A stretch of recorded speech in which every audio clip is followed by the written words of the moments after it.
تمام. هل كل حاجة كده تمام ظاهرة زي الفل معاكم؟ حد عنده مشكلة من أي حاجة؟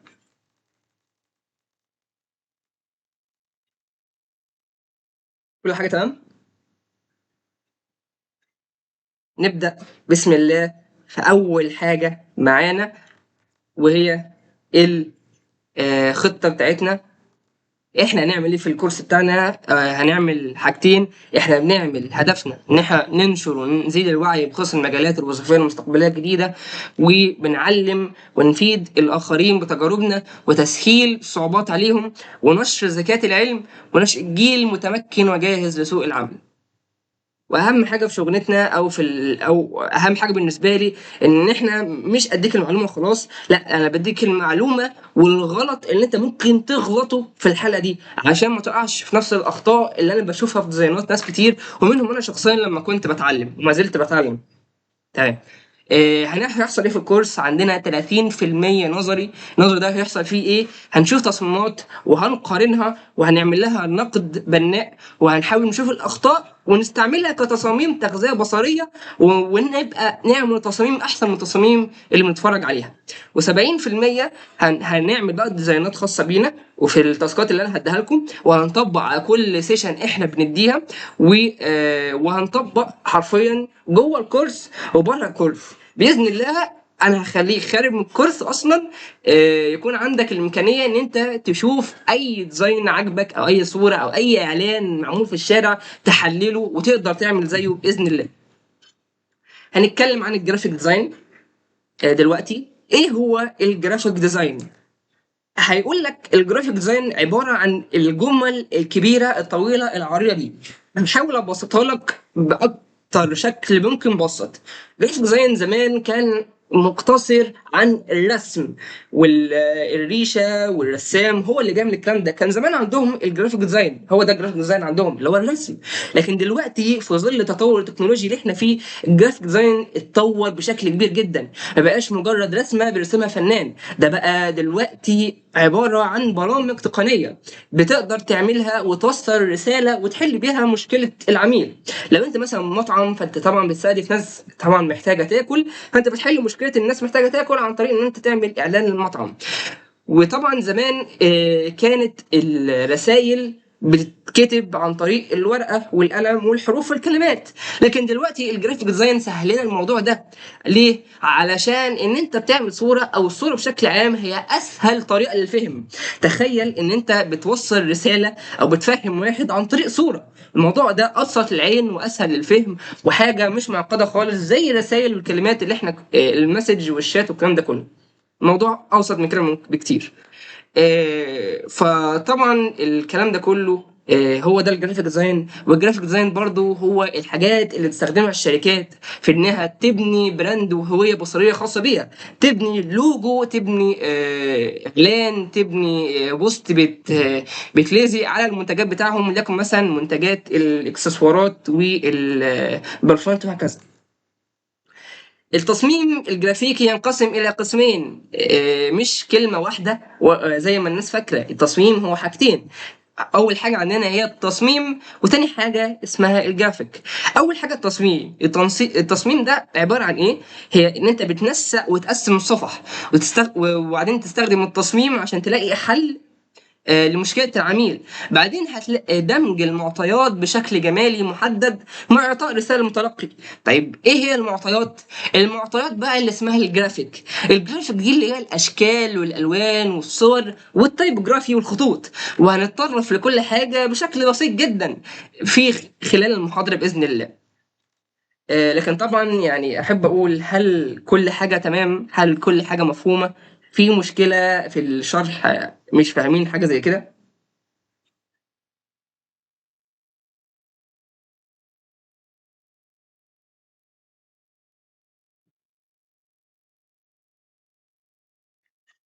خلاص يا احمد احنا هنقول البرامج اللي احنا هنشتغل عليها باذن الله في المحاضره والله. هنقول كل حاجه انتوا عايزينها، ما تقلقوش. تمام زي الفل. هنيجي بقى لنقطه مهمه جدا. تايبوجرافي اللي هي الخطوط. لها ثلاث معاني. تايبوجرافي اللي هي الخطوط اللي هي الفونت، هنجيلها برضو دلوقتي. عندنا اهميه الجرافيك ديزاين في حياتنا اليوميه. المجال ده ضروري جدا. احنا اي حته بنروحها او اي شركه بتكون بتصرف ملايين الدولارات وملايين الفلوس في انها تعمل هويه بصريه للمنتج بتاعها. وليكن مثلا زي منتجات بيبسي. بيبسي بعيدا عنها مقاطعه، واحنا لازم نقاطع عشان نقاطع فلسطين. بيبسي بتصرف ملايين الدولارات والفلوس علشان تعمل اعلانات، تعمل اعلانات على التلفزيون، تعمل اعلانات على اعلانات ورقيه تتوزع، اعلانات كبيره جدا تتعرض في يفط كبيره جدا. ليه كل ده؟ علشان بتبني هويه بصريه قويه، بتخلي اسمها في ذهن الناس وفي فكرهم. اي حته بتروحها اول حاجه بتطلبها، مثلا لو انت عطشان انا عايز اشرب بيبسي، لا انا عايز اشرب 7، انا عايز اشرب مش عارف ايه. طب انت عرفت الكلام ده منين؟ من عن طريق الهويه البصريه والجرافيك ديزاين اللي انت بتشوف الشغل بتاعه. حاجه تانية، انت ماشي في الطريق، فانت طول الطريق اللي انت ماشي فيه بيكون متغرق اعلانات. فانت عينك مش بتروح للاعلانات دي كلها، انت عينك بتلقط اعلان او اتنين، هما الاتنين دول اللي شدوا عينك قوي. طيب ايه الفرق؟ ايه الميزه في الاعلان دول؟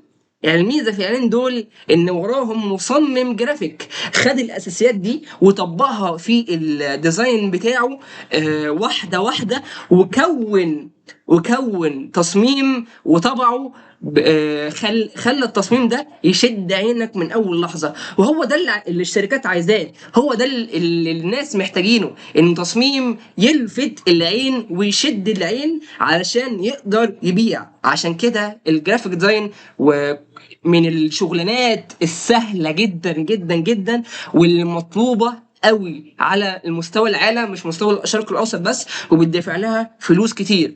وباذن الله المعلومات اللي هتتعرض في المحاضره هنطبقها كلها باذن الله في الكورس بتاعنا. اقسام الجرافيك ديزاين. الجرافيك ديزاين عندنا 3 من اهم الاقسام: قسم الطباعه، وقسم السوشيال ميديا، والقسم ال 3 دي واللوجو. قسم الطباعه زي الاغلفه والكروت الشخصيه والاعلانات اللي بتطبع في المطاعم. الصوت تمام؟ الصوت تمام يا شباب؟ تمام زي الفل. قسم السوشيال ميديا، قسم الاعلانات اللي بتتعرض على الفيسبوك والانستجرام، اللي احنا بنفضل نعمل لها سكرول وحاجه معينه بتشدنا. عندنا قسم ال 3 دي واللوجو، ده قسم جميل جدا ومن اصعب الاقسام. طبعا الشغل ده بيكون على بلندر والكلام ده كله. هبعت البرزنتيشن باذن الله بعد ما اخلص. عندنا قسم الطباعه بنستخدم فيه برنامج ادوبي فوتوشوب. ومن قسم السوشيال ميديا برضه بنستخدم فيه ادوبي فوتوشوب. عندنا قسم ال 3 دي واللوجو نستخدم فيه برامج متخصصه اكتر. ال 3 دي واللوجو ممكن نستخدم فيه ادوبي فوتوشوب ممكن عادي، لكن بنستخدم فيه برامج متخصصه اكتر زي بلندر وادوبي الستريتور. جميل جدا. ندخل على اللي بعده، مبادئ الجرافيك ديزاين او مبادئ التصميم الجرافيكي، اللي هي من امتع الحاجات اللي انت ممكن تسمعها في حياتك وهتفيدك مش بس في المجال الجرافيك ديزاين، ده هتفيدك حتى لو انت بتبني شقه او بتصمم او بتعمل ديزاين للشقه بتاعتك. تختار الوان، تختار مواضع اشكال، تختار هنا هتحط شكل معين، هنا هتحط لون معين، وكل الكلام ده هنقوله دلوقتي مع بعض.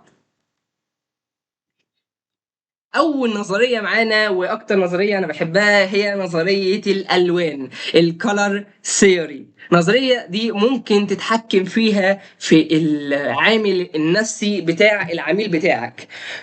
وعندنا الالوان بتنقسم لقسمين: الوان حاره والوان بارده. الوان حاره بنلاحظها في التصاميم بتاعه المصايف. اليومين دول طبعا بنلاقي تصاميم مصايف فنادق بتعرض اسعار وخصومات على المصايف الكلام ده، فهنلاقي فيه تصاميم الوان حاره.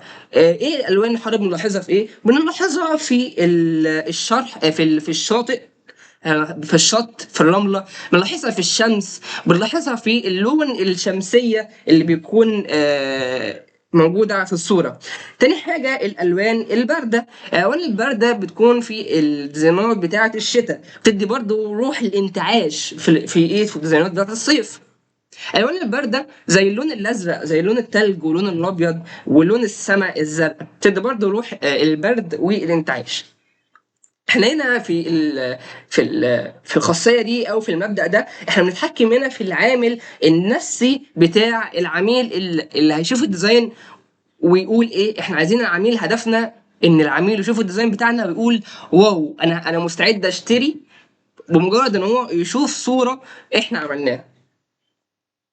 طبعا دي شويه معاني الالوان اللي احنا بنستخدمها، زي الاصفر ليه علاقه بالتفاؤل والدفء، الاورنج ودود وثقه وتفاؤل، الاحمر اثاره وثقه ووضوح وجرأه، البنفسجي تخيل وحكمه وابداع، الازرق قوه وثقه وامان، الاخضر امان ونمو وصحه، البلاك اند وايت وسطيه وساطه واناقه. هنيجي للبلاك اند وايت، لكن انا عايز اقول حاجه قبلها.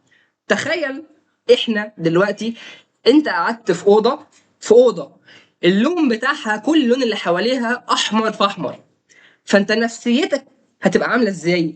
انت اغلب الوقت هتكون مخنوق، هتكون متضايق، هتكون حاسس باكشن وهيبره، وهتكون حاسس بتعصب اغلب الوقت.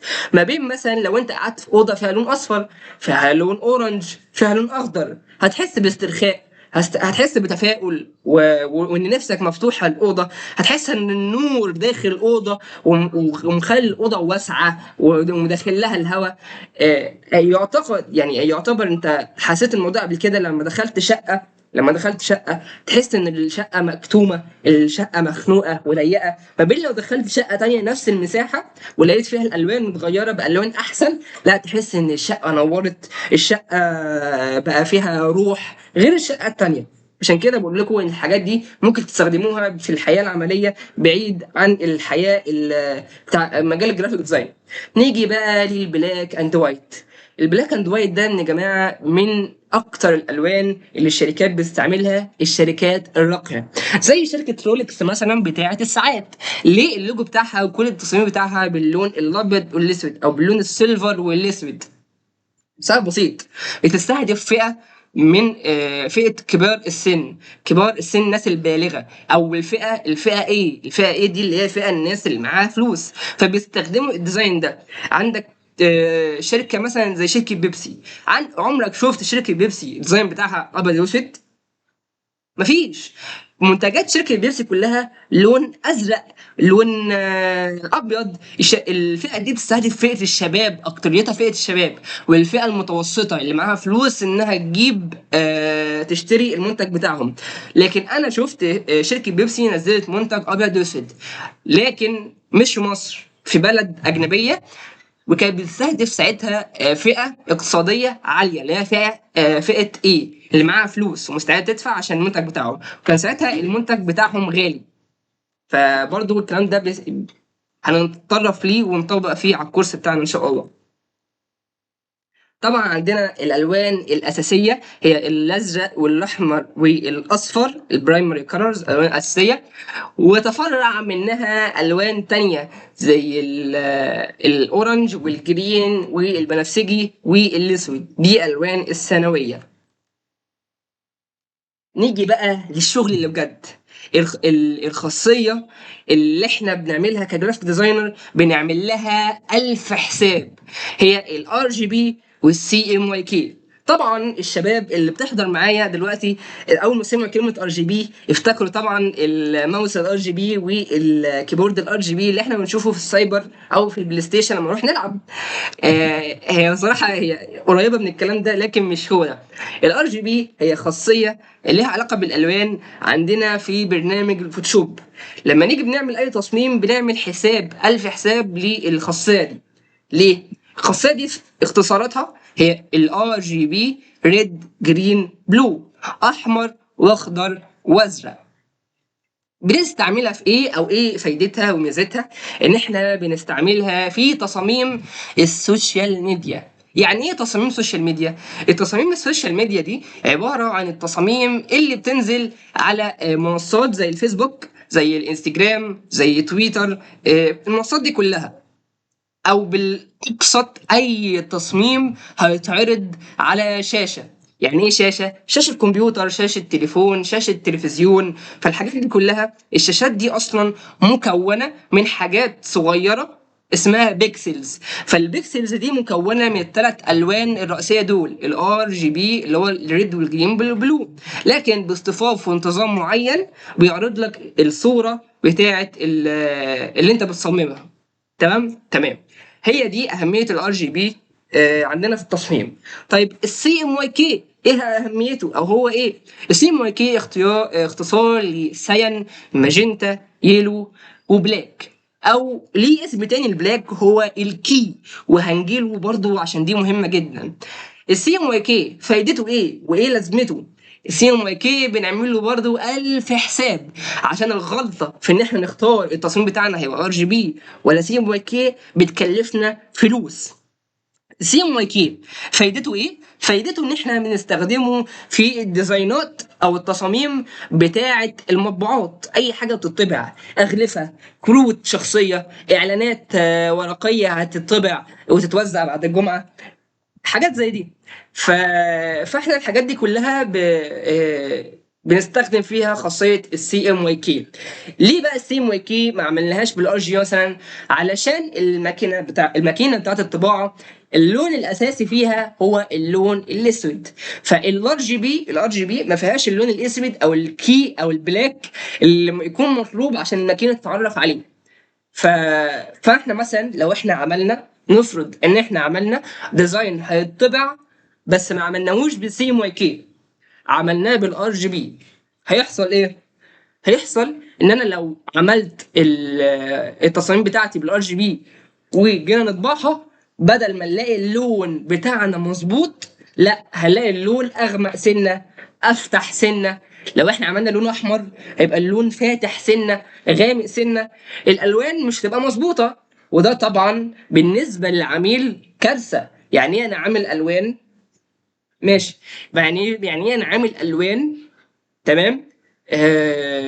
في التصميم بتاعي والعميل شافها ولما جه يطبعها الالوان تطلع بايظه، فده ما ينفعش. فعشان كده الار جي بي بنستخدم فيه تصاميم السوشيال ميديا، اي حاجه تعرض على الشاشه.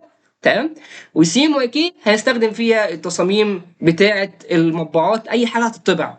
اختصار الموضوع، اي حاجه تطبع نستخدم فيها سي ام واي كي، اي حاجه تتعرض على السوشيال ميديا وعلى الشاشات نستخدم فيها الار جي بي. هل كده الدنيا مفهومة والدنيا بسيطة ولا محتاج أشرح تاني؟ أنا عارف إن الدنيا معقدة في الحتة دي. الخاصية دي إيه أخبارها؟ عشان الخاصية دي مهمة جدا.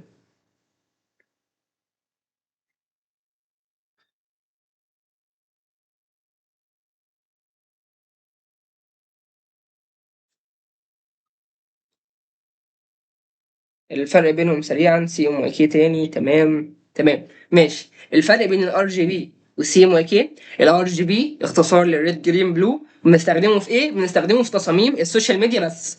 يعني ايه تصاميم السوشيال ميديا بس؟ التصاميم اللي هننزلها على المنصات زي الفيسبوك والانستجرام وغيره. تمام، اي حاجه تعرض على الشاشات. السي ام واي كي تصاميم اللي هتتعمل وهتطبع، الحاجات اللي هتطبع، اللي العميل هياخد التصميم ويروح يطبعه في مطبعه، بنستخدم فيه السي ام واي كي. تمام. بقت ابسط. وطبعا هنشتغل بالاثنين دول في الكورس بتاعنا ونعمل ديزاين بالاثنين دول. هل الموضوع كده ابسط بكتير صح؟ تمام. طبعا احنا شايفين حاجه غريبه برضو معانا في السلايد دي، كلمه محدش واخد باله منها وفاكرني مش هتكلم عنها، هي كلمه البانتون. ايه هي البانتون؟ هل دي حاجه اصلا؟ هقول لك البانتون ان دي خاصيه مش موجوده في الفوتوشوب اساسا. طيب انت بتذكرها ليه؟ هقول لك عشان دي خاصيه مهمه جدا لازم نكون على علم بيها، مش كل الجرافيك ديزاينر عارفينها. تمام. عشان لو انت قابلت جرافيك ديزاينر وحابب مثلا تتفاخر عليه شويه وتعرض معلوماتك، تمام، وتتفاخر عليه شويه وتعرض معلوماتك، تقول له ايه هو البانتون او كلمني عن البانتون. البانتون ده يا صديقي هو نوع الوان غالي جدا، موجود في المطابع بس المطابع الكبيره والمشهوره. تمام، هو ده نوع غالي جدا من الالوان. ده اللي انت كل اللي انا عايزك تعرفه. عايز اقول لك ميزه كمان، لو احنا عملنا تصميم هيطبع بس عملناه بالار جي بي اللي انا بقول ممنوع نعمل تصميم بيطبع بالار جي بي، والعميل بتاعنا هيروح يطبعه بالبانتون، الالوان تطلع مظبوطه. الالوان هتطلع مظبوطه، عشان قلت لكم الالوان دي غاليه وعادي نشتغل بيها بالار جي بي. تمام. تمام. ايه تاني كنت عايز اقوله؟ لكن علشان احنا مش عارفين العميل ده هيطبع في مطبعه ايه وبتستخدم الوان ايه، وهل العميل ده معاه فلوس يطبع بالبانتون او لا، فاحنا فاحنا بنعمل حسابنا وبنعمله بالسي ام واي كي، عشان العميل اصلا ممكن يجي لي وما يعرفش يعني ايه ار جي بي وما يعرفش يعني ايه سي ام واي كي، فاحنا عندنا العلم بده. تمام. وعشان ما نخسرش العميل فلوس. ماشي. الفرق بين الريد والماجنتا، الريد والماجنتا دي نوع من الالوان، يعني الاثنين الوان عادي، لكن دي طبقه من الالوان وده طبقه. الماجنتا ده بنفسجي غالبا، حاجه زي كده اه. الالوان اللي على اليمين، الالوان اللي على اليمين السوشيال، لكن اللي على الشمال للطباعه. هي مش الوان، هي خاصيات. الخاصيات دي بنتحكم فيها في برنامج الفوتوشوب. باذن الله في اول محاضره لينا في ادوبي فوتوشوب هنعرض فيها البرنامج، وهنقول امتى نختار ار جي بي وامتى نختار سي ام واي كي. دلوقتي الاذان بتاع العشاء. هندي بريك صغنون، اي حد عايز يسال فيه اي حاجه يقدر يسالني وهرد عليكم. لكن اذان العشاء دلوقتي ايه، هنقف شويه.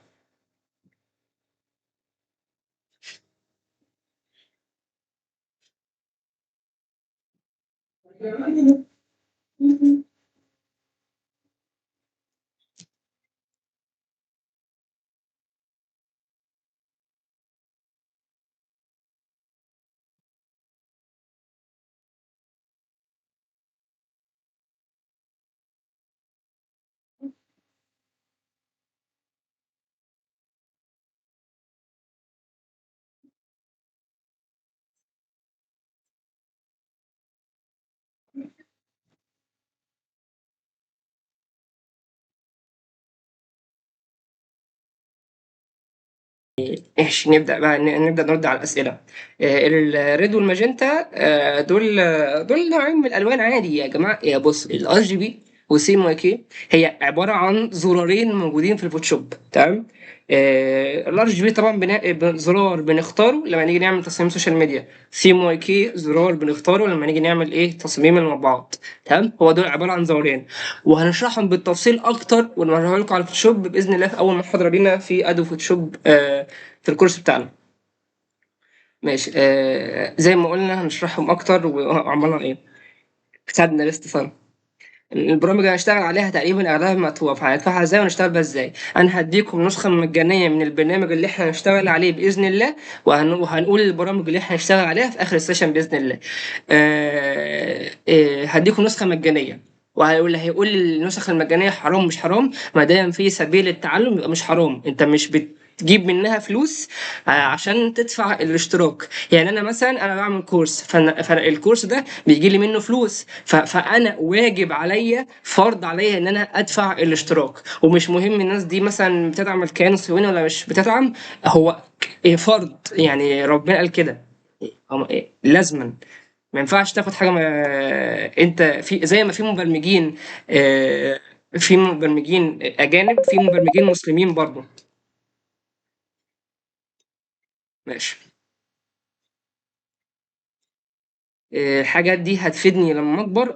الحاجات دي بعيدا انها هتفيدك اصلا في المجال الجرافيك ديزاين، هتفيدك كواحد لما تكبر يكون عندك علم ومعرفه بالالوان وبالتصاميم والكلام ده كله. وده اساس الجرافيك ديزاين كله. مواصفات الجهاز اللي بيشتغل برامج ادوبي ايه، هقول برضو المواصفات. معايا ادوبي 2019 حلو، نازل في 25، لا 2019 حلو. يعني هو اقول لك احنا هنشتغل بانهي اصدار اصلا. تمام. تمام. حد عنده اي اسئله حابب يسالها دلوقتي؟ حد عنده اي اسئله حابب يسالها قبل ما نبدا؟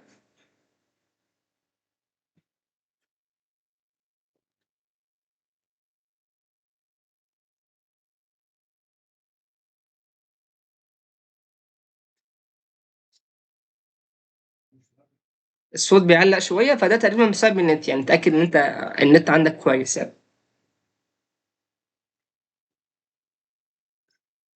عادي عادي عادي عادي يا منى. هنخلص على حدود الساعه كام؟ لا هي خلاص قربنا نخلص اصلا. بص يا منى، انا عايز اقول لكم حاجه عني. انا بادئ مجال الجرافيك ديزاين، وان انا بتعلم جرافيك ديزاين وانا في سته ابتدائي والله. وهتلاقيني بقول الكلام ده في سيشن معينه في الكورس بتاعنا. انا بادئ المجال ده وانا في سته ابتدائي. حوار تكبير الصوره ده يعني مش في ايدي والله، يعني انا مش في ايدي ان انا اكبر اكتر من كده. حاولي تقلبي التليفون، الصوره هتبقى اكبر معاكي.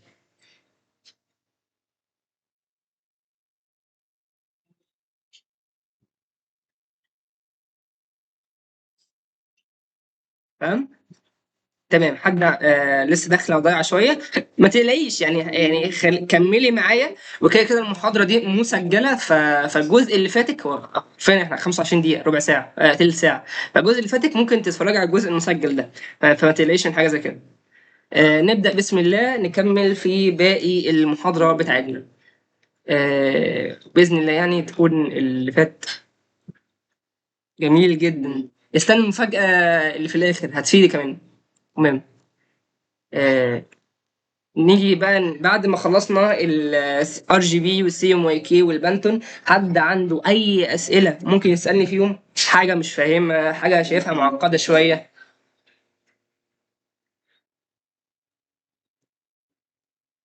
كل حاجه تمام. نكمل. تمام زي الفل. ماشي هقولهم بسرعه. الار جي بي صيغه الوان موجوده في ادوب فوتوشوب، بنستخدمها علشان نعمل تصاميم السوشيال ميديا. السي ام واي كي صيغه الوان بنستعمل في ادوب فوتوشوب، برضو بنستعملها علشان نعمل تصاميم المطبوعات، اللي هي اي حاجه تطبع زي اغلفه وكروت واعلانات، تطبع اعلانات ورقيه. السوشيال ميديا يعني حاجات تتعرض على شاشات زي شاشه التليفون، شاشه اللابتوب، شاشه التلفزيون. والبانتون نوع من الالوان غالي جدا، بيقبل ان انت تعمل سي ام واي كي او ار جي بي، بس احنا بنعمل احتياطي بالسي ام واي كي في الطباعه. المهم، تمام. وهنشرح برضو بالتفصيل في اول محاضره لينا في ادوب فوتوشوب الحاجات دي تاني، لكن بطريقه ايه؟ عمليه. ودي برضو قدامنا عجله الالوان ومعاني اكتر للالوان اللي بيتم استخدامها. وزي ما قلت، حاجه مهمه جدا في النفسيه بتاعه العميل لما يشوف الالوان دي. التسلسل الهرمي او التناقض. التناقض ليه كلمه تانية اسمها الكونتراست، تمام؟ عشان ممكن تسمعه كونتراست او تناقض. الكونتراست هو المعنى الاكثر شيوعا. تمام.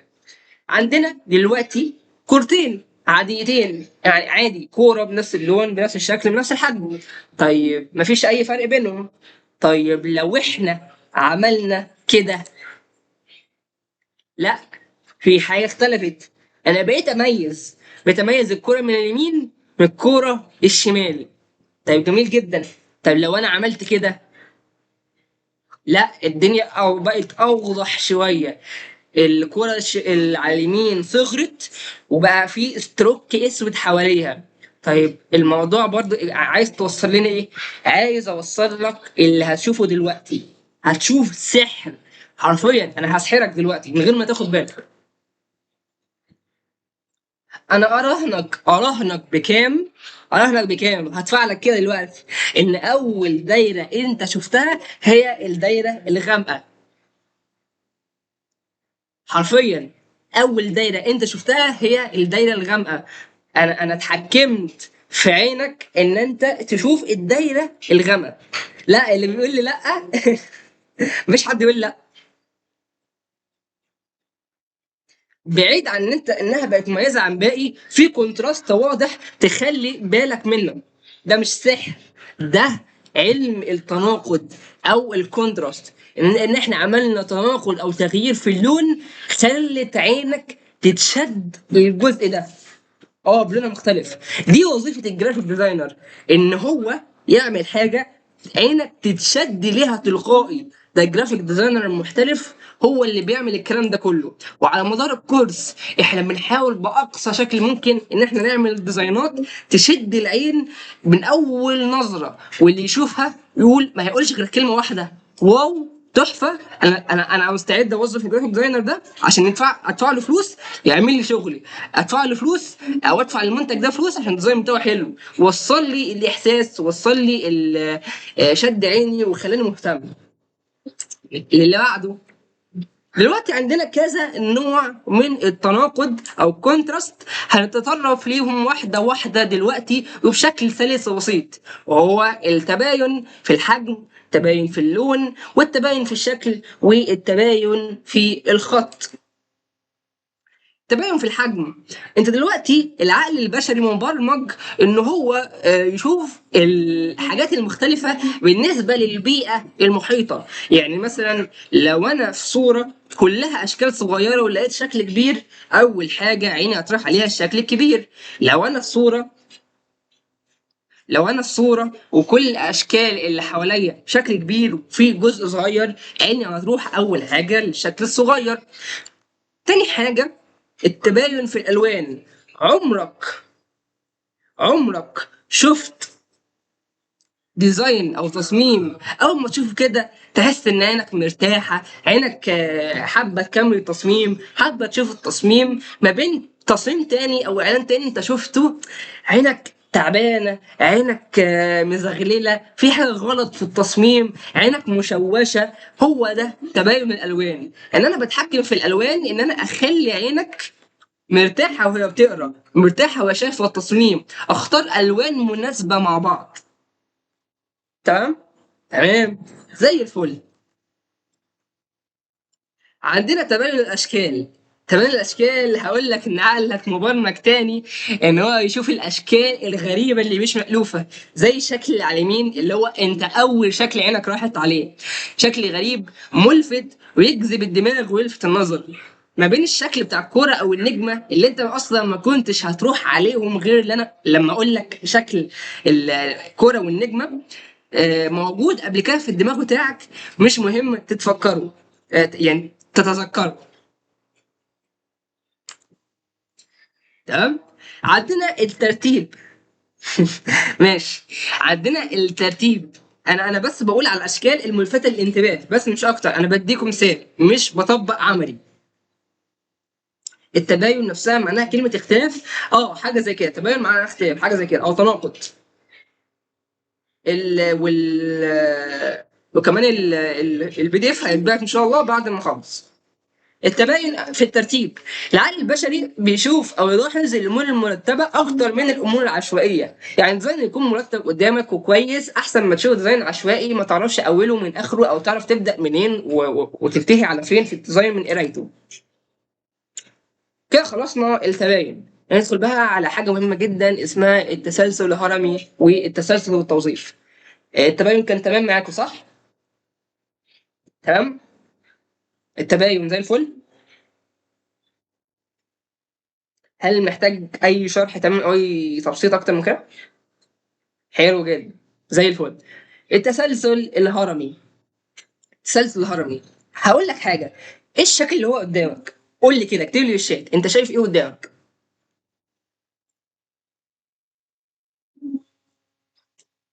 انت شايف ايه؟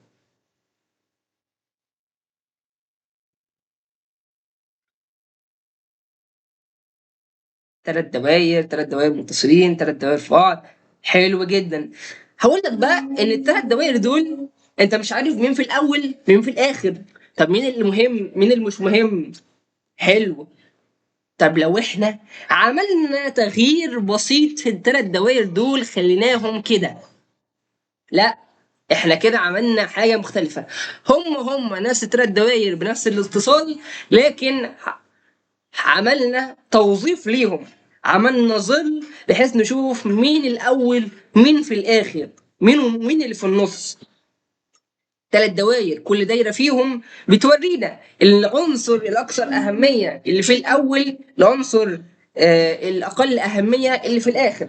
وهنلاحظ برضو اللي جاي زي ما انت شايف في كونتراست واضح بين او تناقض واضح بين الايد والخلفيه، وتناقض قليل قوي بين الخلفيه والبالونه. لكن لو خدنا بالنا في التسلسل والتوظيف باضافه شويه الشادو اللي ورا، عملنا تسلسل وتوظيف وخلينا البالونه مهمه وباينه. تمام. بقى في ربط في الخطوات واحده واحده، احنا بنربط كل اللي احنا خدناه ده مع بعض عشان دي الاساسيات. احنا مش مجرد ناس داخله تتعلم البرنامج وخلاص، لا احنا لازم نكون متاسسين كويس عشان نعرف لما نيجي نشتغل نعرف احنا بنحط الشكل ده هنا ليه، بنستخدم الاداه دي ليه، بنعمل الحركه دي ليه. انا مش بس بديكم اساسيات وخلاص، لا احنا بنقول اساسيات عشان نعرف ليه بعدين، يبقى الموضوع اسهل. تمام زي الفل. الشكل اللي قدامك ده، بص الشكل اللي على اليمين شكل غلاف بدائي جدا، كل الكلام كله تحت بعضه وبنفس الخط بنفس الحجم.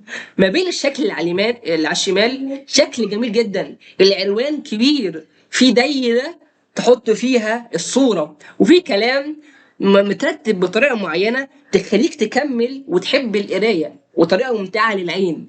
فانت الشكل اللي على اليمين، الغلاف اللي على اليمين شكل يخليك تزهق وانت بتقرا كانك بتقرا جورنال، اما شكل على الشمال لا دي مجله تحب انت تتفرج وتكمل القرايه فيها. هنا بقى انا خدعت عينكم للمره الثانيه من غير ما تحسوا. انا عن طريق الاساسيات اللي انا بشرحها لكم دلوقتي اتحكمت في عينك، خليتك تشوف حاجات انا قاصد ان انت عايز انا قاصد ان انت تشوفها. هي ايه؟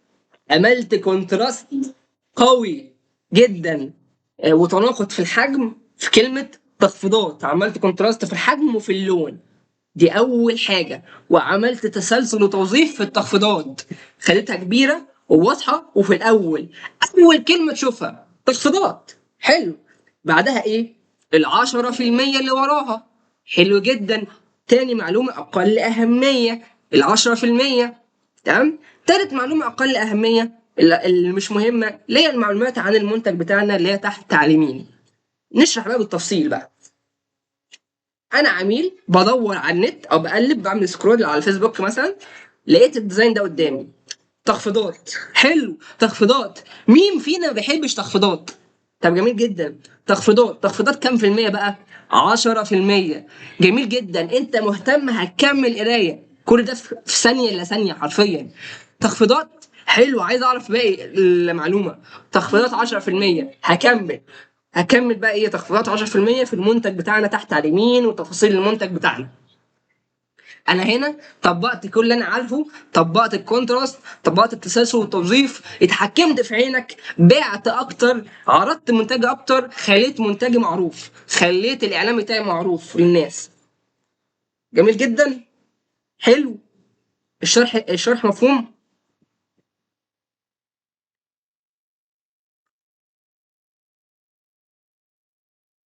حلو قوي. عندنا حاجة تانية اسمها التماثل. التماثل زي ما احنا قلنا ان احنا عينينا بتكون مبرمجة على الحاجات المرتبة، بتكون مرتاحة وهي تقرا الحاجات المرتبة، فاكيد احنا عينينا هتنجذب اكتر وهتبقى مرتاحة اكتر في الشكل اللي على اليمين غير الشكل اللي على الشمال اللي هو الشكل غير متماثل. فطبعا التماثل والحاجات المرتبة حاجة مهمة جدا. برضه ده شكل غير متماثل تطبيقا للشكل غير متماثل.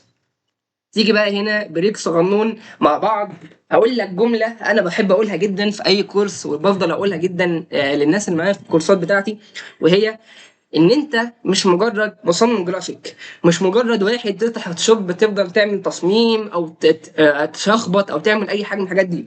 المجال مش صعب، المجال انا واخده عن حب يا شباب، فانا عارف انا بقول لك ايه كويس. مجال من امتع واسهل المجالات، ولو انت اشتغلت في المجال ده انت هيجي لك عائد مادي كبير. ما يغركش سعر الكورس مثلا لو ب 800 جنيه، انت في اول عميل بيجي لك انت ممكن تجيب السعر الكورس ده في اول مشروع يجي لك وفي اول عميل يجي لك.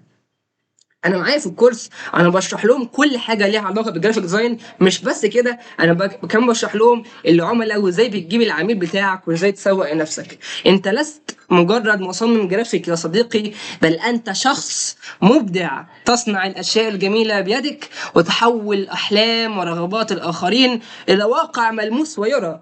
الناس بتشوف تصاميمك بتشوف تصاميمك بيعجبهم تصاميمك، مستعدين يدفعوا فيها فلوس علشان تعمل لهم حاجة زيهم، ويبقى مشاريعهم بدل ما هو في الفكر ودماغهم، لا انت بتخلي مشاريعهم حاجة حقيقية، حاجة جميلة، حاجة على أرض الواقع. فأنت ما تستصعبش الموضوع، الموضوع أسهل من كده بكتير. ولو أنت شخص بتسمع لحد بيصعب لك الدنيا وبيعقدك من المجال، والله العظيم المجال أسهل من كده بكتير. وهدفنا في الكورس ده إن إحنا نسهل لك الدنيا أكتر وأكتر. تمام؟ فزي ما قلت، هو انت مش مجرد مصمم جرافيك، بل انت شخص فنان جميل تخلق، والخالق والمبدع هو الله، والخالق والمبدع هو الله، تخلق الجمال والابداع بيدك. تمام. تمام. زي الفل. الناس مبسوطه، مبسوطين يا شباب. نكمل باذن الله باقي المحاضره بتاعتنا، وهي قواعد التصميم. القاعدة المقربة إلى قلبي قاعدة الأثلاث، والقاعدة دي فيها حاجة هتضحكوا جدا في الآخر. قاعدة الأثلاث عبارة عن إيه؟ عبارة عن 3 مستطيلات، 3 مستطيلات فوق، 3 مستطيلات في النص، و3 مستطيلات تحت. يعني عبارة عن خطين في النص وخطين على اليمين، وفي 4 دوائر بتشير لكل كورنر أو كل زاوية من زوايا المستطيلات اللي عندنا. طيب تمام. ايه معناها وايه هدفها؟ هدفها يا صديقي ان ال4 دوائر دول، لو انت حطيت المنتج بتاعهم او العنصر الاساسي اللي انت عايز العين تروح عليه اول حاجه، حطها في ال4 كورنرات دول. وعين العميل هتروح عليهم اول حاجه. وهنقول دلوقتي هعرض لكم حاجات تطبق اللي احنا بنقوله دلوقتي. زي التصميم بتاعي، التصميم اللي احنا شفناه في اول سيشن من شويه، هو التصميم بتاع الاي اي اللي انا كنت بتحدى فيه الاي اي. تمام. التصميم ده انا استخدمت فيه، ما احنا بقول اهو، التصميم ده انا استخدمت فيه قاعده الاثلاث. زي ما قلت، هي عباره عن 3 مستطيلات فوق، 3 مستطيلات في النص، 3 مستطيلات تحت. فانا حطيت كذا اوبجكت اساسي في الكورنرات دي. زي ايه؟ زي الراكون اللي فوق على اليمين، في الكورنر اللي على اليمين ده فوق على اليمين. زي حطيت في النص بشكل كبير الغزاله، وهتلاقي برضو جزء من الغزاله الثانيه في الركن اللي تحت على الشمال. ده خلت في التصميم بتاعك سلاسه بصريه، وعينك مرتاحه لما تشوف، ما تخليش فيه عشوائيه. تمام. زي الفل. حلو. نكمل تاني، نروح على حاجة تانية، مثال تاني، مثال زي ده. انت اول حاجة عينك راحت عليها ايه؟ اكتب لي في الشات اول حاجة عينك راحت عليها ايه؟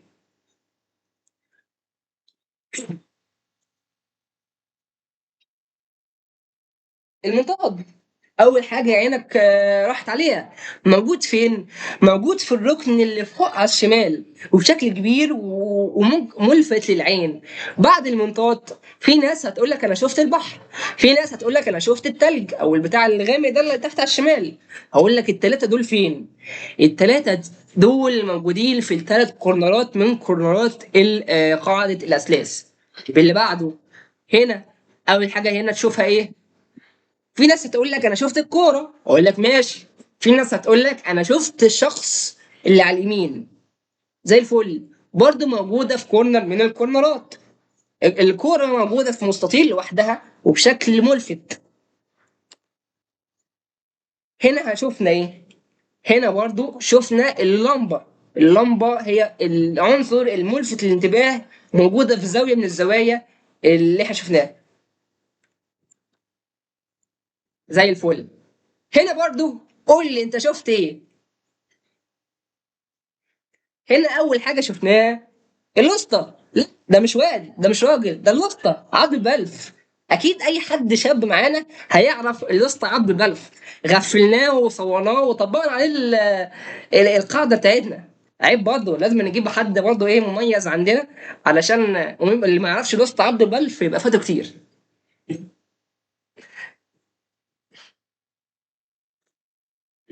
يحيى عزام اللي ما يعرفوش. جميل جدا. حلو ده. بص، هو واحد يوتيوبر عامه وكاتب مشهور. تمام، اسمه يحيى عزام او لوست عبد البلف. عامة لا مالكوش دعوة، ده سر المهنة، سر المهنة مش هقول لكم انا جبته منين ولقطته فين. المهم هنعرض دلوقتي فيديو بسيط يفهمك الكومبوزيشن او التكوين او استخدام قاعدة الاسلاك دلوقتي. ف يعني خليكم على الفيديو، فيديو صغير موت يعني يفهمكم الموضوع باسهل شكل ممكن.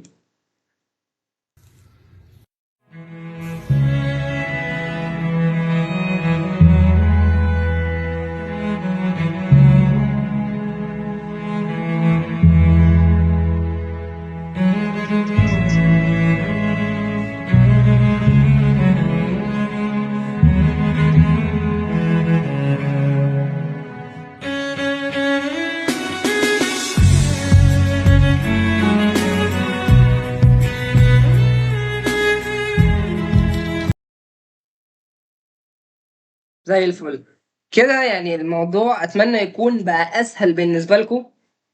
اصلا الفيديو مش ظاهر، خلاص هنزل لكم الفيديو اصلا على الجروب بتاعنا. اتمنى يكون الموضوع بقى اسهل بالنسبه لكم، ازاي فهمتوا ازاي تطبقوا موضوع قاعده الاساس وكده. اه فيديو بسيط صغير، انا مش هجيب لكم فيديو ساعتين ولا حاجه. لا اللقطه اللي فيها كل الاشكال دي هقول لكم عليها دلوقتي يعني. هنيجي مش كل الاشكال بنستخدمها فاهماني، وكمان مش كل حاجه احنا بنستخدمها، احنا الجرافيك ديزاينرز بس المحترفين هم اللي بيستخدموا الحاجات اللي زي دي قاعده الاساس. والقاعده اللي جايه، القاعده اللي لازم نقف لها تعظيم سلام ولازم نحترمها، هي القاعده الاسم على مسمى القاعده الذهبيه. وعشان هي قاعده ذهبيه لازم أن يكون السيم بتاعها او الشكل بتاعها ذهبي. القاعده الذهبيه او الجولد ريشيو هي قاعده تستخدم في التصميم. هي والنسبه بتاعتها اللي انتم شايفينها قدامكم دي النسبه 1.61%. وهي من اهم عوامل النجاح في تصميم الشعارات واللوجوهات والتصميم بشكل عام، يعني مش اللوجوهات بس. وتخلي في الشكل توازن وشكل مريح للعين. وبيكون ليه مريح للعين؟ علشان احنا متعودين على القاعده الذهبيه في كل حاجه في حياتنا او في اغلب الحاجات اللي في حياتنا. انت هتقول لي يا علي القاعده دي في حياتي ازاي؟ اقول لك ازاي. انت شايف دلوقتي القاعده الذهبيه بشكل جميل جدا، وشكل مجره وحلو قوي، له علاقه بالقاعده الذهبيه. تاني حاجة معانا القاعدة الذهبية في حياتنا في الطبيعة. طبيعة في الشجر والدوامات اللي موجودة في الطبيعة والمجرات والدوامات وزهرة عباد الشمس. كل حاجة دي ماشية بالقاعدة الذهبية. يعني سبحان الله، سبحان الخالق المبدع، الحاجات دي جميلة جدا، وأول ما الواحد يكون يشوفها يحس براحة وجمال وإبداع. عندك كمان لوحة الموناليزا اللي الفنان بتاعها ليوناردو دافنشي استخدم القاعدة الذهبية قبل اختراعها أصلا. ده جميل جدا، ايه ده، احنا معانا ناس في فنون تطبيقية، الله إيه الحلاوة دي يا شباب. طيب بقى اخد الفيدباك بتاعكم بعد ما تخلصوا. المهم عندنا القاعدة الذهبية، الفنان ليوناردو دافنشي استوحى لوحة الموناليزا من الطبيعة اللي حواليه قبل اختراع أصلا النسبة الذهبية، وعمل اللوحة دي. تمام. وعندنا برضو بنستخدم القاعدة الذهبية في اللوجوهات على الشمال. تمام. الحاجة اللي بعدها زي برضو بقول انت مش مجرد مصمم جرافيك، انت شخص مبدع تصنع افكارك بيدك وتفعل ما لا يفعله غيرك، وتحويل خيالك الى حقيقة، وتحويل افكار الغير لواقع يرى ويلمس. بعيدا عن انت ممكن تستخدم الجرافيك ديزاين مجال شغل تاخد منه فلوس، لا انت كمان ممكن تستخدم جرافيك ديزاين كانك تكون مكتفي ذاتيا، وما تلجاش تروح لجرافيك ديزاينر يعمل لك شغلك وتصرف عليه فلوس بالهبل. ده برضو من ميزه الجرافيك، ميزه الجرافيك ديزاين. وطبعا قبل ما نروح على حاجه تانية، انا حابب بس اخليك تعمل حاجه بس. حابب بس اطلب منكم طلب صغير، وهي انا عايز كل الموجودين، انا عايز كل الموجودين ياخد سكرين شوت للصوره دي، ونزلها دلوقتي انستجرام واتس وفيس ومنشن للبيدج بتاعتنا بيدج اف 2 اي ديزاين. خدها سكرين شوت. وطبعا نزلوها في الفيس والانستا والواتس والبيدج بتاعتنا على الانستجرام والفيسبوك اف 2 اي ديزاين، اف 2 اي اندرسكور ديزاين، عشان الناس بس ما حدش يعرف حاجه من الصوره الاخيره. الهديه الاخيره، في هديه اخيره برضو لازم تاخدوا لها سكرين شوت.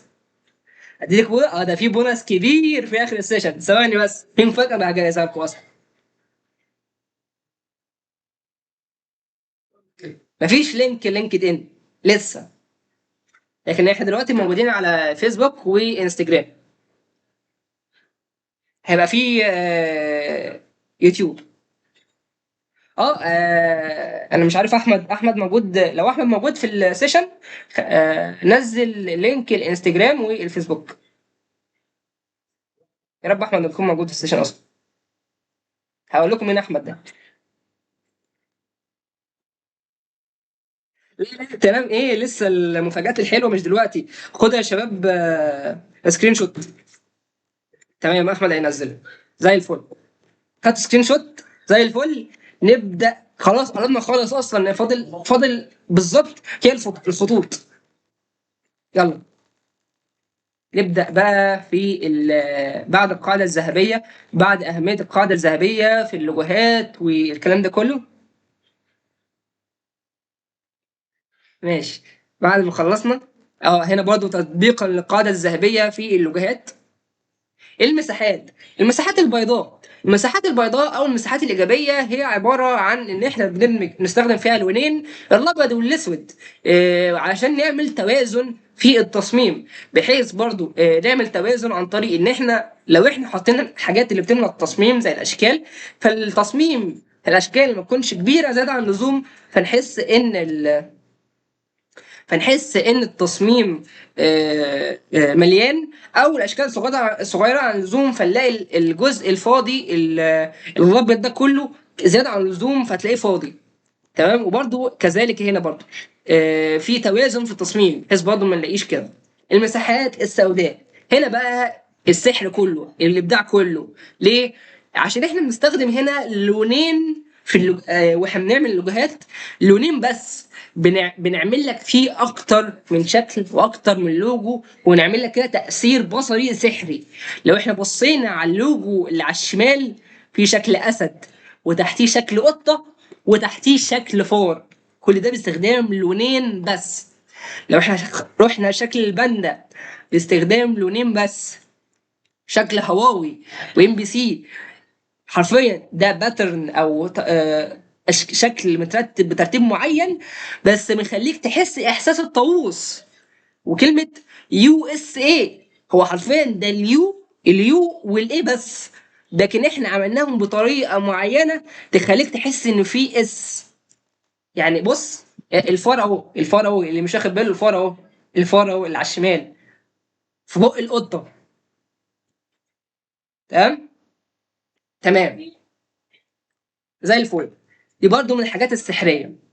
نيجي بقى ايه؟ التايبوجرافي او فن اختيار الخطوط. هتلاقي ناس كتيرة على النت بتشتكي انها مش عارفه تختار خطوط، الخطوط صعبه، اغلب الجرافيك ديزاينر بيقعدوا بالساعات يختاروا خطوط، لكن طبعا ما يعرفوش وما خدوش اساسيات هم. فاسهل حاجه هنديك قاعده في الخطوط تطبقها، هتسهل عليك جدا اختيار الخطوط للتصميم بتاعك. واهميه الخطوط في الجرافيك ديزاين. الخطوط برضو لها اسم تاني اسمها الفونتس، وهي 90% من التصميم بتاعك عباره عن الخطوط. ده اهميه الخطوط بتاعتك مهمه جدا، لدرجه انها من اهميه التصميم بتاعك واخده 90%. لو انت اخترت الخط غلط، تحس ان الديزاين كده فيه حاجه ناقصه. المهم، عندنا انواع خطوط كتيره جدا. طيب انا هل انا كجرافيك ديزاينر، هل انا هدخل على التصميم بتاعي اختار اي خط واطبقه واحطه على الديزاين بتاعي، اي خط من الحاجات دي؟ هقول لك لا يا صديقي. مش معقول. ليكن مثلا انت هتعمل تصميم عزا لازم، او تصميم شهاده تقدير، لازم الخط فيه يكون فورمال، يكون فورمال. تختار لي فيه خط زي خط اوشن، زي خط ووتر ميلون، زي خط من الخطوط دي. الخطوط دي كلها خطوط فيها كيرفات، خطوط الالوان بتاعتها خطوط فرايحي، تستخدمها في حاجات فرايحي. تمام، حاجات كده فيها ايه، كيرفات، حاجات كده في ايه، أنا مش عارفه اوظف، بس ايه، خطوط تدعو للتفاؤل والفرح. زي خط اوشن مثلا ممكن تستخدمه في التصاميم بتاعه المصايف. خط ينفع للبحر، خط ينفع للبحر، وخط جميل جدا لو حطيته في اي حاجه ليها علاقه بالمصايف، هو والسويمنج، الموضوع هيقلب معاه. بالظبط، خطوط للصيف. دي برضو شويه خطوط من خطوط الفورمال. هنيجي بقى للقاعده اللي انا قلت لكم عليها، هتسهل عليكم جدا اختياركم للخطوط. اسمع مني دي وحطها حلقه في ودنك. حلقه في ودنك ايه؟ لو تروح تحطها في جوه عينك اعملها. الخطوط يا صديقي، اوعى عايز تختار خطوط، اختار، ما تختارش، قصدي ما تختارش اكتر من 3 انواع خطوط. ما تختارش اكتر من 3 انواع خطوط. واحد بقى هيوقفني يقول لي حلو قوي يا عم علي، يا دكتور علي، يا كوتش علي، ايا كان بقى تقول لي ايه، انا اسمي علي عادي. انا هختار ايه؟ هختار زي الخط رقم 31 ده، هختار زيه. واختار برضه خط زي اريال بلاك اللي هو رقم 2. واختار خط زي ايه، تايمز نيو رومان. وهعمل الديزاين بتاعي. وريني بقى انا طبقت الجمله بتاعتك، هل الديزاين يكون بتاعي حلو ولا لا؟ هقول له انت، طيب انت ما سمعتنيش للاخر. اسمعني للاخر واديني فرصه اتكلم. ما تختارش اكتر من 3 انواع خطوط بالميت، بس لكن يكونوا من نفس العيله. ستوب هنا بقى نقف. يعني ايه من نفس العيله؟ يعني كالاتي: لو احنا هنختار خط مثلا زي خط اريال اللي هو رقم 1، فهنختار اريال وخط اريال بلاك، الاتنين قريبين من بعض. زي خط مين تاني؟ خط رقم 7، اي بي ليب. تمام. فالحاجات دي قريبه من بعض، وقريبه يعني من الشكل، الحروف متشابهه. لو انت كتبت بيهم اختلاف في حروف معينه بس الناس مش تاخد بالها. فاهمني؟ فدي حلقه في ودنك. الناس دايما مستصعبه الموضوع وان الخطوط كتيره ومش عارفين يختاروا. وانا جبت لك القاعده اللي هي هتسهل لك الخطوط بتاعتك، وتسهل لك اختيار الخطوط بتاعتك. وزي ما انت اخترت حاجات زي اري وال بلاك، لو انت اخترت حاجه زي سوفينير اللي هو رقم 3، اختار حاجات فيها كيرفات برضو، زي خط ميرياد رقم 6، سوفينير وميرياد. خط تاني زي الخط بتاع 14 يعني، او 16. الحاجات دي قريبه من بعض، مش حاجات الخط بتاعها شارب زي الخط بتاع اريا مثلا. فاهمني؟ ثواني يا شباب، هحط الجهاز في الشاحن. اللي عنده اي سؤال ممكن يسالني دلوقتي.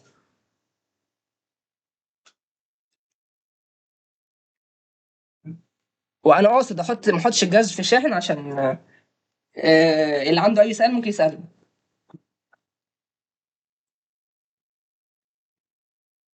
ماشي يا احمد، انا هرشح لك دلوقتي البرامج اللي احنا هنشتغل عليها اصلا. حد عنده اي حاجه؟ ما بلاش فضايح بقى، بلاش فضايح بقى. فعلا عملت تصميم كتير وكانت مشكله اختيار الخطوط، فايه اكتر انواع خطوط تخلي التصميم حلو؟ بص يا خلود، اكتر انواع خطوط تخلي التصميم حلو، واكتر انواع خطوط اللي هي المودرن والحديث، الكلام ده كل ده بنشرحه بالتفصيل في سيشن معينه للخطوط اصلا في الكورس بتاعنا الاساسي، لكن احنا هنا بنشرحه ايه، على السريع. بسطب الخطوط في البرنامج ازاي؟ برضو احنا بنشرح ازاي بنسطب الخطوط في البرنامج بتاعنا، فتقلقيش، الحاجات دي بتبقى موجوده في الكورس بتاعنا. اعرف اختار الخطوط اللي من نفس العيله تاني؟ معلش، بص يا ياسمين، الخطوط دي يعني احنا خدنا بالنا في خطوط الحواف بتاعتها تكون شارب. ثاني بس، الحواف بتاعتها ايه، بتكون شارب زي حاده زي اريال واريال بلاك. تمام. تمام. عندك مثلا عايزين حاجه في شبيه ليهم. تمام. زي خط مثلا شارب وكويس، زي الخط الامريكان تايب رايتر، حاجه زي كده. خط لا، عندنا خط ايه تاني؟ عندنا خطوط كتير، فممكن نختار حاجه قريبه منها. عندنا خط طبعا زي سوفينير، الخط بتاعنا فيه كيرفات وحاجه زي كده، فالقريب منه ايه؟ مثلا خط ميرياد، حاجه شبيهه منه قريبه منه. فهنختار خط ثالث لو احنا مثلا مزنوقين قوي عايزين نختار ثلاث انواع خطوط، خط قريب منه. فبس يعني، فدي ازاي نختار ثلاث انواع خطوط. عندنا حاجه جميله جدا يسعى اليها اغلب المصممين بتاعت الجرافيك، وهي، لا قربنا خالص، وهي وكده كده اصلا السيشن مسجله فما تقلقيش يعني حاجه زي كده. وهي البساطه في التصميم، يسعى اليها اغلب الجرافيك ديزاينر، وهو ان يخلي التصميم بسيط وسهل وسلس للعين. زي التصميم اللي قدامك ده، التصميم اللي قدامك ده جميل جدا، يوحي بالكآبة وإحباط والحزن، لكن المصمم اللي عمل الكلام ده كله غلط في غلطة شنيعة جدا. فغلط في الفونت، اختار فونت فريحي، عيشها تفاؤل، وكاتب لك عيشها تفاؤل. ده كده يعني، انا اصلا اول ما شفت الصوره دي انا حسيت بحزن واحباط وكآبة السنين. فلو احنا كده بقت احباط السنين، وظبطنا الفونت وظبطنا الكلام وظبطنا الصوره، بقى الموضوع اختلف تماما، ووصلنا للعميل الحاله الشعوريه بتاعت الحزن. الصوت فيه مشكله؟ الصوت فيه مشكله يا شباب؟ ممكن اشتغل بواحده او اتنين. ممكن عادي بواحد او اتنين، عادي جدا، مش مشكله، عادي. طيب تمام، زي الفل. زي ما قلت احنا وصلنا احباط السنين للراجل. ما بين لو احنا عملنا كده، لا الموضوع اختلف تماما. الوان تفاؤليه، الوان حلوه، في كونتراست واضح في الالوان بتاعت الفونت، عيشها تفاؤل، بي بوزيتيف، في تكوين بصري حلو، الوان حلوه وبنت حلوه، قصدي الوان حلوه وخلفيه حلوه وعيشها تفاؤل. فبصوا، انت اول ما تشوف التصميم ده تحس ان في حاجات جميله موجوده في التصميم بتاعك. تمام. ما حدش يقول لي عشان البنت، هو عشان البنت بس، ماشي. تمام.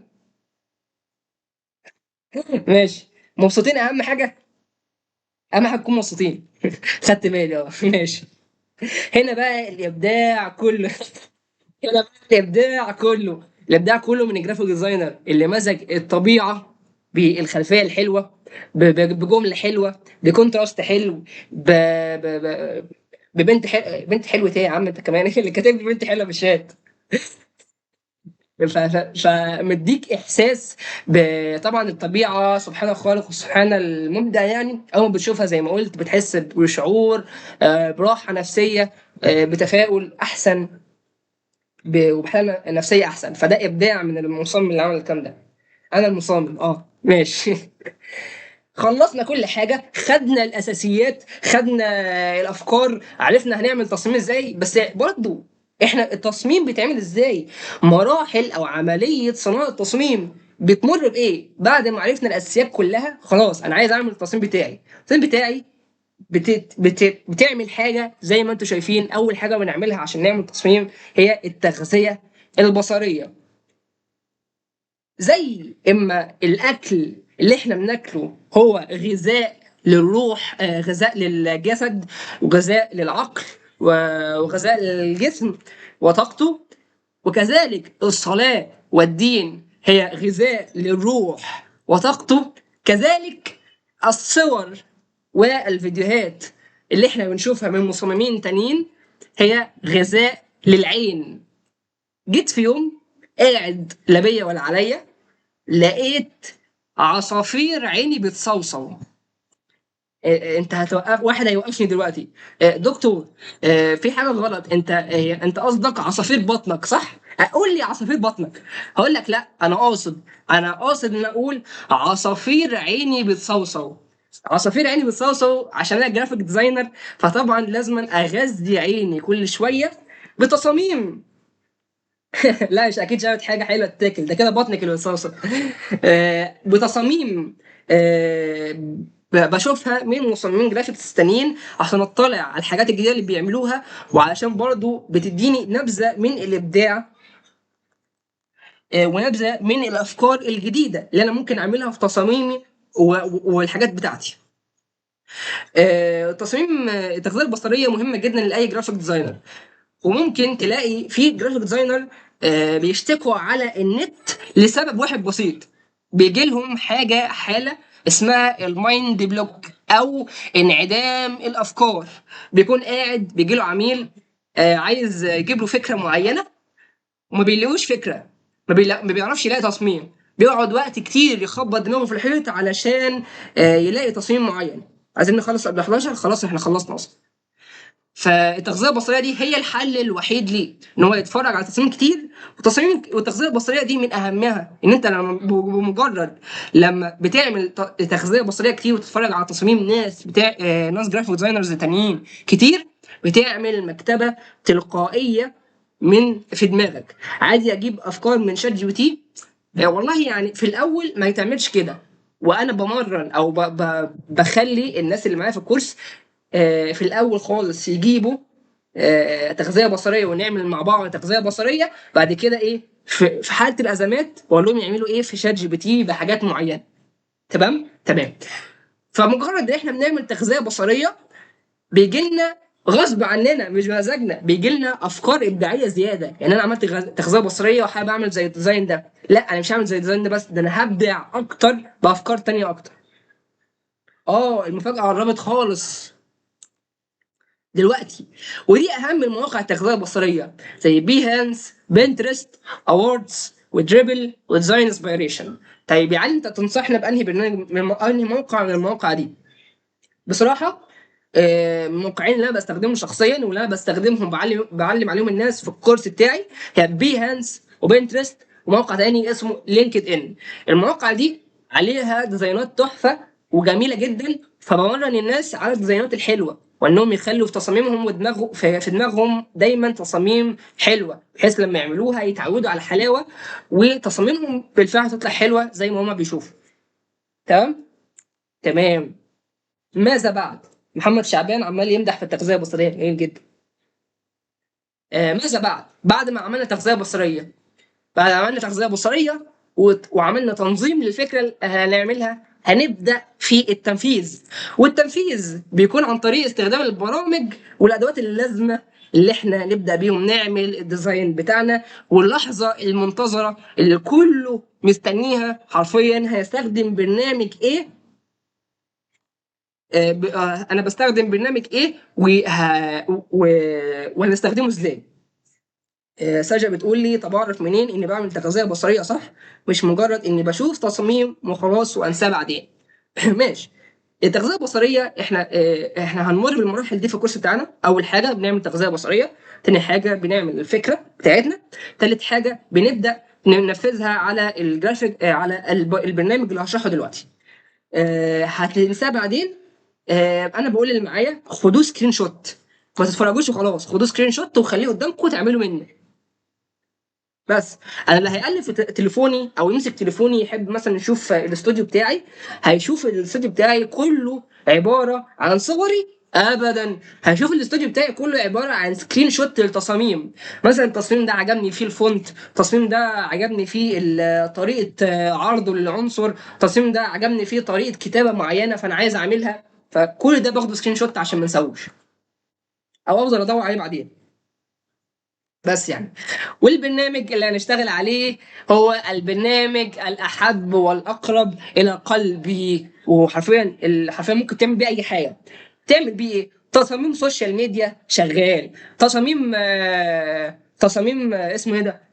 مطبوعات شغال، لوجو يعني انت تعمل لوجو شغال، تعمل 3 دي شغال، تعمل فلاتر في فلاتر احسن من فلاتر السناب شات ذات نفسها. او سناب شات ذات نفسها احسن من الفلاتر بتاعت الانستجرام. ينفع الاجهزه الضعيفه شغال. آه ينفع لكل حاجه حرفيا. احنا في سيشن محببه للبنات خصيصا اسمها سيشن الريتاتش. الريتاتش ده اللي هو سيشن الفلاتر، بعرفهم بقى على فلاتر الفوتوشوب وازاي يستخدموها وازاي يحسنوا الجلد والسكين كير والكلام ده كله. البرنامج ده مشكلته ان هو بس بيتم تنزيله عن طريق الكمبيوتر او اللابتوب، مش بينزل على التليفونات ومش بينزل على الايباد. بيكون برضو في بديل ليه، موقع اسمه فوتوبيا، لكن برضو مش بنفس كفايه ادوبي فوتوشوب. تمام. تمام. وباذن الله بكره هعرفكم ازاي، بكره باذن الله هيبقى اول سيشن لينا في البرنامج ادوبي فوتوشوب، وهعرفكم ازاي بيتم تنزيل البرنامج، وهنبدا نشتغل عليه بدءا من بكره باذن الله. طبعا الكلام ده كله. ودي طبعا البرنامج، دي واجهه البرنامج اللي احنا نشتغل عليها باذن الله، وهنشرح بالتفصيل كل حاجه فيهم بشكل ممتع او مبسط وحلو، بحيث ما يكونش متعقد من المجال زي ما الناس فاكره وانه مجال صعب. ودي طبعا شويه من الادوات. الشغل هيكون على اللاب بس، اللاب او الكمبيوتر ما فيش مشكله. وده متطلبات تشغيل برنامج الفوتوشوب. طبعا مالكوش دعوه بالكلام ده كله، انا هديكم اصدار معين هنشتغل عليه كلنا، هنشتغل عليه كلنا، وهيكون مناسب لجميع المواصفات بتاعت الكمبيوترات باذن الله. لا باذن الفون لا. ماشي. الناس اللي بتسالني ليه مش بنشتغل آه ليه مش بنشتغل على كانفا، هقول لك سبب بسيط. كانفا عيبه ان هو حاجات ثابته. يعني ايه حاجات ثابته؟ مجرد تمبلت ثابت، او مجرد اشكال ثابته انت بتحطها وبتركبها وخلاص، انت بتركب وبس، انت بتاخد حاجات وبتركبها على بعض. الفوتوشوب انت لا، احنا كده خلصنا المفاجاه بعدين. انت في الفوتوشوب بتعمل ايه؟ انت بتغير الوان، بتركب حاجات، وبتخترع وبتشكل حاجات. احنا في اداه اسمها البين تول، واو، اداه المحترفين اصلا، هنشرحها في الكورس بتاعنا، واكثر احترافيه واكثر تفصيلا من كانفا. تمام. كلنا هننزل برنامج واحد ان شاء الله. طيب تمام. ايه الميزه تانية من في انا عملت اعلانات كتير على كانفا، ماشي مفيش مشكله، لكن لو جربتي ده العيب بقى الوحيد. لو انت لو حضرتك يعني جربتي تشتغلي بيه، او تنزلي تشتغلي في شركه، او تشتغلي فريلانس، وجالك عميل مستعد يدفع فلوس كتير وسالك تشتغلي على ايه، وعرف انك تشتغلي على كانفا، هقول لك لا، انا محتاج حد شغال على ادوبي فوتوشوب. ليه؟ ادوبي فوتوشوب هيعرف يعمل حاجات كانفا ما بيعملهاش، حاجات كتير قوي كانفا ما بيعملهاش، زي تغيير الوان، تغيير اشكال، تغيير فونت، تغيير كل حاجه حرفيا. فكان فوتوشوب اكثر احترافيه واكثر تفصيلا، وده اللي بيستخدمه المحترفين والشركات. فاي شركه بتكون محتاجه فوتوشوب اصلا، اي شركه تقديمها بيفتح بيكون محتاجين مثلا ادوبي فوتوشوب، ادوبي الستريتور، ادوبي ديزاين، التلاته دول، واساسي والاساسي ادوبي فوتوشوب. نيجي بقى على الحاجه اللي قبل الاخيره. كل حاجه فور فري انا هوفرها لكم، ما تقلقوش من الجزء ده. اي حاجه انا هوفرها لكم فور فري. اخر حاجه ولا قبل الاخيره، اور تيم، التيم اللي والله مش تيم، هو حرفيا شخص واحد بالتيم كله. بالاضافه ان انا هكون متابع معاكم، انا كعلي هكون متابع معاكم خطوه بخطوه وتاسكات وواحده واحده. عندنا باشمهندس احمد حسام، جرافيك ديزاينر زميل ليا، بقاله 5 سنين في المجال، اشتغل في منظمات كتير مختلفه داخل مصر وبره مصر، يعني بس ما شاء الله ربنا يحفظه، واتكرم في كذا مسابقه في التصميم، وطالب حاليا في كليه الفنون التطبيقيه بجامعه بنها. قدر خلال الفتره دي يكون خبره قويه ويشتغل مع عملاء من خلفيات وثقافات مختلفه، وده انعكس بشكل واضح على شغله ومستواه. ده اللي هيكون متابع معاكم معايا باذن الله في الكورس بتاع اف 2. ونيجي بقى على المفاجأة بتاعتنا والهدية. خصم لمدة 24 ساعة على كورس F2A. الكورس بتاعنا كنا عاملينه 500 بدل 800 جنيه، دلوقتي خصم لمدة 24 ساعة 350 جنيه على الكورس، عشان طبعا أي حد يقدر يشترك دلوقتي. 350 جنيه بدلا من 800 جنيه. كل اللي انت عليك تعمله ان انت تعمل سكرين شوت دلوقتي، وتدخل على البيدج بتاعتنا وتبعت لهم السكرين شوت دي، وهم هيحولوا لك يعني يدوك طريقه الدفع وشويه بيانات تملاها. والف مبروك، تنورنا باذن الله في الكورس بتاعنا باذن الله بكره، اول محاضره فعليه في ادوبي فوتوشوب، وازاي ننزله والتفاصيل بتاعته وكل حاجه. نبدا باذن الله في نبدا باذن الله في الكورس بتاعنا، وازاي وهتبقوا جرافيك ديزاينر، تعملوا تصاميم من الصفر زي ما ناس قبلكم كتير عملوا تصاميم واشتغلوا بعد الكورس ده بالظبط. وده في ناس بالفعل اشتغلت وهم في الكورس اصلا. الكورس ده بيبقى كل يوم؟ لا، الكورس ده باذن الله بكره هحدد معاهم هيبقى يومين ولا 3 ايام في الاسبوع بس. مش هيبقى كل يوم الحاجه. بكره باذن الله احنا كل مواعيدنا بكره كل مواعيدنا هتبقى باذن الله الساعه 9 بالليل، وكده كده المحاضرات بتكون مسجله وهتنزل باذن الله كل بتنزل تسجيل بعد كل محاضره في شانل عندنا على تليجرام، شانل مخصوص. هنبعت على اني بيدج. هنبعت على البيدج بتاعتنا اللي هي اف تو اي ديزاين، اللي هي دي اف تو اي ديزاين. هتدخل على اف تو اي ديزاين، واحمد حسام المفروض رن بعت اللينك بتاع البيدجات بتاعتنا. تمام. وتدخلوا عليها وتبعتوا لهم السكرين شوت اللي انتوا خدتوها دي، وهم يفعلوا لكم الخصم على طول. آه، ثانية واحدة. بنذاكر السيشن ازاي؟ دي برضو هقول لكم عليها في اول سيشن عملناها. التاسك بعد كل سيشن، في تاسك بعد كل سيشن، وبنتابع معاكم انا واحمد باذن الله. حاضر حالا بعد ما خلصنا. بعد ما نخلص، يعني اهم حاجه بس كله يكون خد السكرين شوت. العملي من بكره خلاص. خلصنا الاساسيات، خلصنا كل النظري. العملي باذن الله هنبدا فيه من بكره. تمام. لا، السيشن دي مش مطالب تذاكرها. السيشن دي احنا هنطبق عليها على مدار الكورس باذن الله. مش مطالب تذاكرها، وكل ما نطبق عليها انا هجيب لكم جزء من السيشن اللي احنا شرحناها دي، يعني ما تقلقوش من الموضوع ده. والسعر ده سعر سيشن واحده؟ لا، السعر ده سعر الكورس كامل، ال10 سيشنات كلهم. دي مقدمه عن اللي هعمله. بص يا احمد، هو زي ما انا قلت، هو البرنامج ده للكمبيوتر او اللابتوب بس، مش للموبايل. اي حد لو مش هتعرفي تحضري بكره، كده كده السيشن بتكون مسجله، تقدري تتفرجي على التسجيل بتاع السيشن وتطبقي وتنزلي وتنزلي تاسكات. البرنامج هيتباعت في الكورس بتاعنا. اي حد سجل في الكورس بتاعنا واشترك في الكورس بتاعنا هينزل له اللينك البرنامج يحمله. لابتوب او كمبيوتر. مده الكورس قد ايه؟ شهر باذن الله. شهر بالكتير قوي، او شهر واسبوع قوي.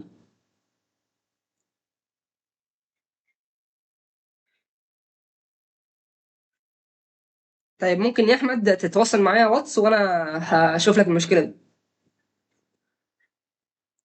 بص يا انسه خلود، الكورس ب 350 جنيه بدل 800 جنيه. السيشن بتاعت النهارده دي سيشن فري، وهتنزل لكم فري. السيشن مسجله كمان هتنزل فري. بس يعني فالكورس كامل ب 350 جنيه 10 محاضرات. هو كان اصلا ب 800 جنيه. هبعت لكم التسجيل والبرزنتيشن. بس احنا كده خلصنا يعتبر. اي حد عنده اي اسئله ممكن يسالني فيها دلوقتي. حد عنده اي اسئله؟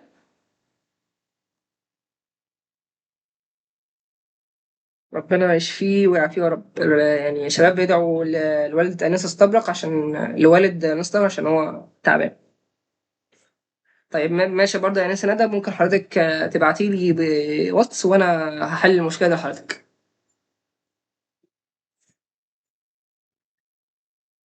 تمام. احنا كده خلصنا السيشن. أتمنى أعرف الفيدباك بتاعكم بإذن الله، و أتمنى تكونوا خارجين مبسوطين من السيشن يعني.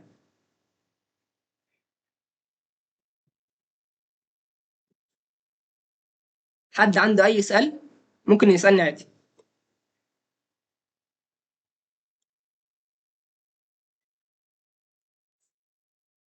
لا لا، مش بتفرق يعني. اهم حاجه تكون مواصفات كويسه يعني انت لو رحت للراجل قلت له انا عايز لابتوب، او لابتوب ليه عشان اشتغل عليه جرافيك ديزاين ومونتاج، هيجيب لك حاجه كويسه.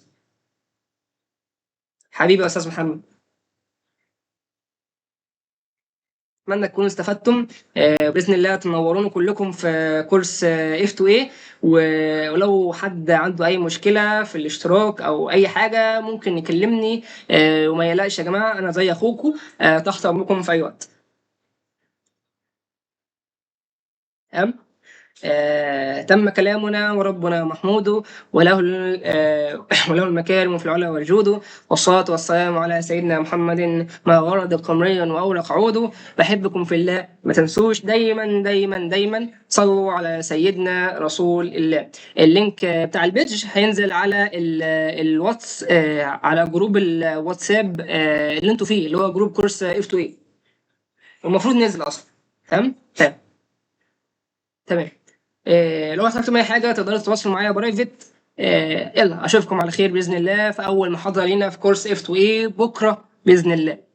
قدامكم 24 ساعه للتسجيل علشان الكورس هيبدا بكره، والعدد محدود على فكره يا شباب، العدد محدود. العدد محدود في الكورس، يعني احنا هنقبل عدد معين عشان ما يبقاش ضغط علينا ونقدر نتابع كله ونهتم بكله مره واحده. سلام يا شباب، اشوفكم على خير.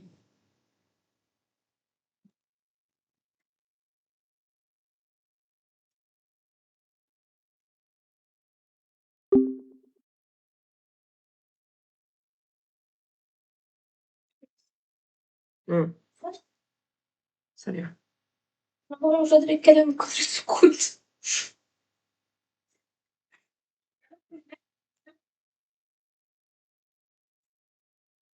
ايه رايك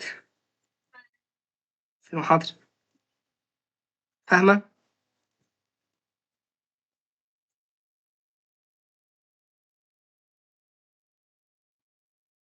صح. اه يا ريت. اشوف بابا شغالة في الكمبيوتر.